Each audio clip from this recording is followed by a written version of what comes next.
Nasunog ang 10 bahay sa Barangay Longos sa Malabon ngayong gabi. Ang ilang residente tinangkapang agawin ng host ng mga bombero. Saksi live si Athena Imperial. Athena?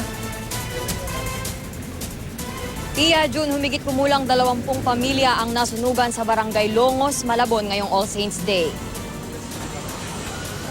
Nabulabog ang mga residente sa Block 40 Barangay Longos sa Malabon nang sumiklab ang sunog sa kanilang compound mag-aalas 6 ngayong gabi. Nangamoy po nga parang plastic siya, parang amoy ng kurente. Po. Ngayon, seconds lang, sumigaw po si Ate Pasita na sunog.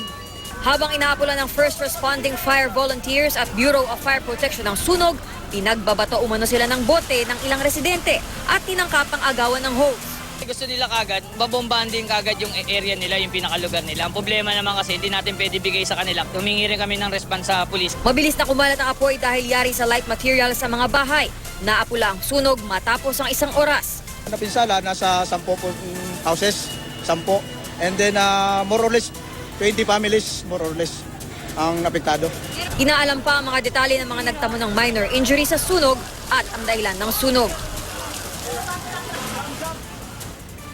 Kasalukuyan namang nanunuluyan ng mga nasunugan sa covered court ng barangay at sa kanilang mga kamag-anak. Mula rito sa Caloocan, ako si Athena Imperial, ang inyong saksi.